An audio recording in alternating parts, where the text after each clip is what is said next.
Dua. Assalamualaikum warahmatullahi wabarakatuh.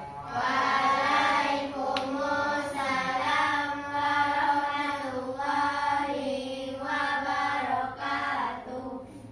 Hamdan syukurillah, sholatu wassalamu ala asrafil anbiya'i wal mursalin wa ala alihi washabihi rasulillah ajmain. Puji syukur marilah kita ucapkan hadiran Allah Subhanahu wa taala yang mana berkat dan rahmatnya kita masih dapat hadir di ruangan ini dalam keadaan sehat walafiat. Salawat beserta salam kita sampaikan kepada Nabi besar Muhammad sallallahu alaihi wasallam dengan mengucapkan Allahumma shalli ala sayyidina Muhammad wa ala ali sayyidina Muhammad. Yang saya hormati Bapak Ibu hadirin yang berbahagia pada pertemuan kita kali ini, di mana pada tahun 2025 ini kita ketahui bahwasanya pendidikan Indonesia pada saat sekarang ini menghadapi isu yang sangat krusial, yang dimana berpotensi menentukan arah dari transformasi pendidikan Indonesia dalam 5 tahun ke depan.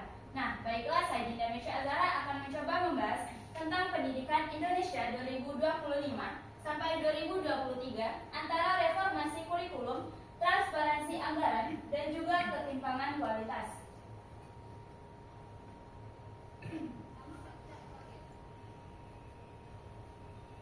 Nah, berdasarkan data terbaru dari BPS, Kemendikbudristek, dan juga sumber lainnya, ada beberapa tantangan-tantangan yang mencakup atau permasalahan-permasalahan yang diantaranya mencakup: satu, reformasi kurikulum menuju pembelajaran mendalam atau biasa kita kenal pada saat sekarang ini yaitu dengan deep learning. Yang kedua, yaitu rendahnya kompetensi dasar siswa mencakup kemampuan literasi dan juga kemampuan numerasi. Nah, yang ketiga yaitu wacana wajib belajar 13 tahun dimulai dari TK sampai SMA. Yang keempat yaitu kerusakan sarana dan juga prasarana sekolah, kontroversi dan resiko korupsi dalam pengadaan teknologi seperti skandal yang sedang heboh yaitu tentang skandal Chromebook. Dan yang terakhir yaitu mutu guru dan juga distribusi pendidik di daerah terpencil. Nah, tentunya berdasarkan data terbaru tersebut, tentunya tidak akan terjadi suatu permasalahan, tidak akan terjadi jika tidak ada solusi di baliknya. Mulai tahun ajaran 2025-2026, Kementerian Pendidikan Dasar dan juga Menengah atau Kemendikbudristek meluncurkan beberapa upaya peningkatan akses dan juga pemerataan pendidikan yang dapat kita lihat pada layar di depan. Yang pertama yaitu meluncurkan kurikulum nasional baru berfokus pada pembelajaran mendalam atau deep learning. Dan yang kedua yaitu Mendikbudristek oleh Abdul Mukti juga meluncurkan suatu program wajib belajar 13 tahun seperti yang sudah saya katakan tadi, bahwasannya dari tingkat TK hingga tingkat SMA.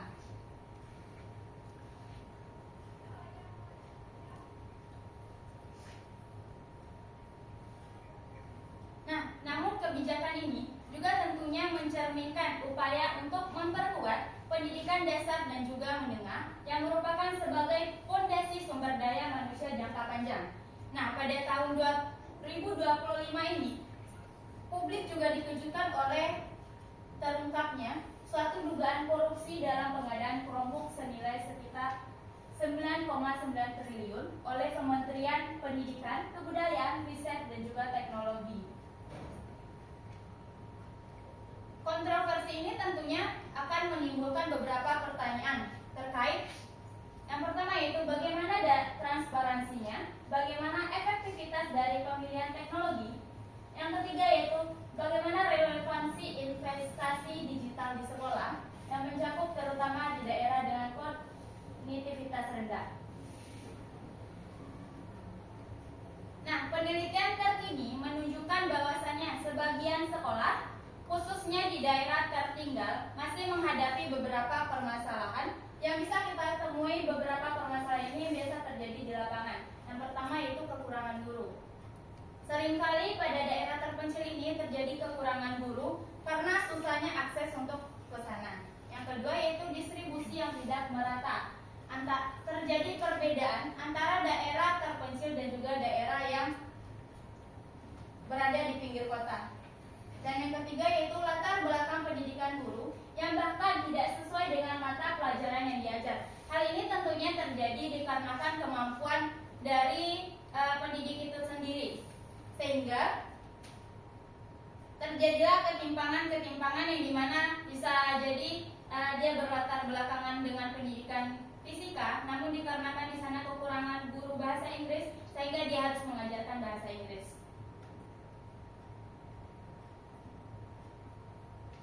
Nah, selain itu, peta jalan pendidikan dari tahun 2025 hingga 2045 itu perkiraan dari Bappenas menyoroti perlunya peningkatan dari kompetensi guru itu sendiri. Nah, isu-isu tersebut sangat relevan atau masuk akal dan juga mendesak pada saat sekarang ini. Sehingga sangat penting untuk meningkatkan atau untuk kita angkatkan permasalahan atau isu ini dengan beberapa alasan penting yang perlu kita bahas. Yang pertama itu dengan kurikulum baru yang menekankan pada pembelajaran deep learning atau pembelajaran mendalam. Indonesia berpotensi memperbaiki kualitas lulusannya agar lebih siap menghadapi tantangan global. Tanpa reformasi, ada risiko generasi muda tidak memiliki keterampilan abad ke-21 yang diperlukan pada saat sekarang ini hingga mungkin jangka waktu 5 tahun ke depan. Yang kedua yaitu wajib belajar 13 tahun, di mana komitmen negara untuk memperluas akses ke pendidikan menengah. Hal ini sangat penting mengingat terjadinya kesenjangan sosial, ekonomi, dan juga geografis di Indonesia. Yang ketiga yaitu skandal penggandaan kelompok tadi, di mana terjadi potensi penyalahgunaan anggaran besar di sektor pendidikan.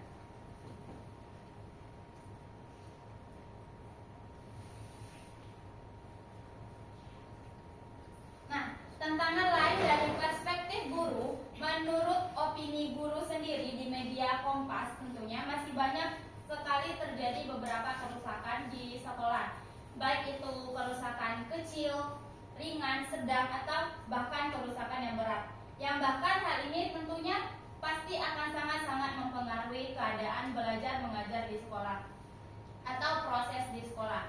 Ada kritik bahwasannya kurikulum belum relevan dengan kehidupan dunia pada saat sekarang ini, entah itu dunia kerja dan juga perkembangan teknologi atau IT. Lulusan sekolah seringkali masih merasa kurang siap dengan keterampilan praktis yang saat ini sangat diperlukan.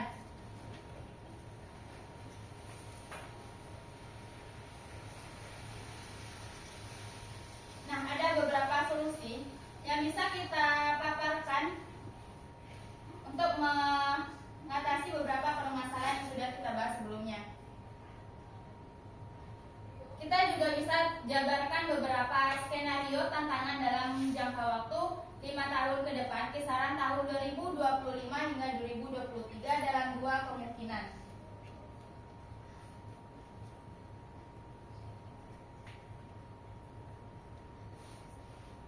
Nah, ada solusi yang bisa kita jabarkan itu terdiri dari 3, dari sisi pemerintah nasional, dari sisi pemangku kebijakan, bahkan dari sisi pendidik, yang mencakup yaitu di dalamnya guru, kepala sekolah, dan juga dosen.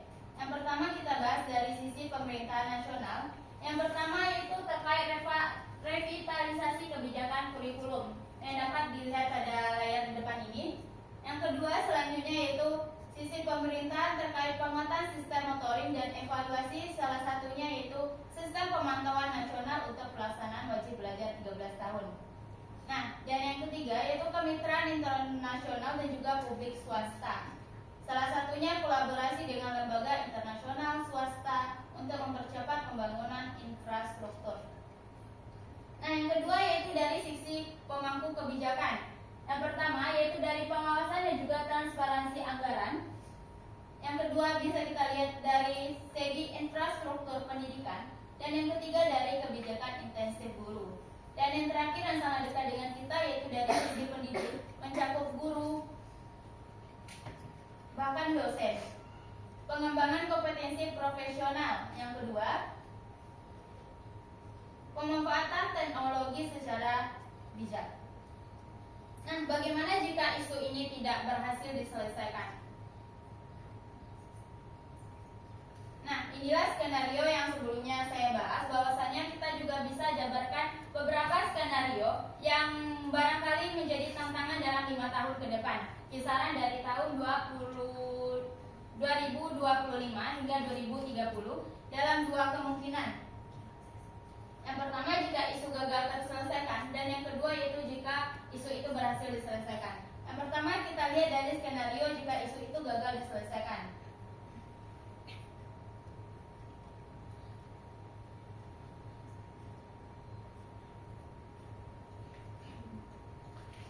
Ada beberapa yang bisa dilihat: akses terhalang, penyalahgunaan anggaran dan juga korupsi, krisis buruh, dan bahkan melewatkan bonus demografi. Sedangkan jika isu ini berhasil diselesaikan, nah ada beberapa yang dapat kita peroleh jika skenario ini, jika isu ini berhasil diselesaikan. Pertama yaitu peningkatan kualitas siswa tentunya, merata akses pendidikan, efisiensi anggaran dan juga kepercayaan publik, profesionalisme guru, dan bahkan sumber daya manusia siap untuk masa depan.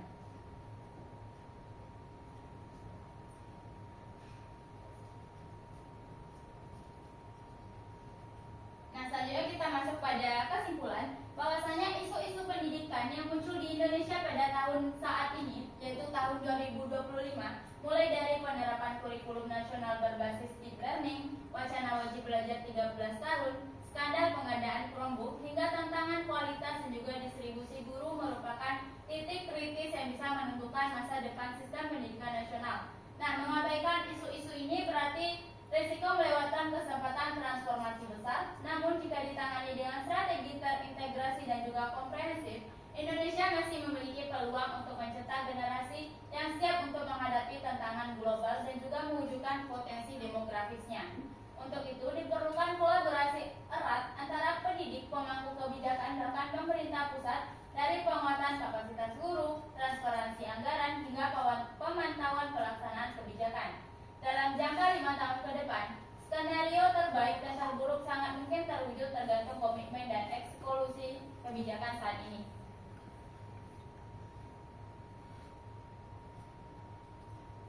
Namun jika kita tangani dengan pendekatan yang lebih komprehensif melalui transparansi anggaran, penguatan kompetensi guru, bahkan pembangunan infrastruktur yang merata dan juga evaluasi kurikulum yang berkelanjutan, maka Indonesia dapat memperbaiki mutu pendidikan dan menyiapkan generasi emas pada tahun 2045. Namun, kemungkinan buruk jika isu ini tidak dapat diselesaikan atau isu ini juga tidak dapat diabaikan. Kesenjangan pendidikan dapat semakin melebar, kualitas lulusan semakin melemah, serta kepercayaan publik terhadap pemerintah tentunya juga akan menurun. Oleh karena itu, kolaborasi berkelanjutan antara beberapa pemangku kebijakan ini, yaitu terdiri dari pemerintah, pendidik, atau pemangku kebijakan lainnya, sangat penting di era pada saat sekarang ini. Nah, sekian dulu pemaparan dari saya Dinda Mesya Azhara, pamit undur diri. Semoga apa yang saya sampaikan dapat bermanfaat bagi kita semua. Assalamualaikum warahmatullahi wabarakatuh.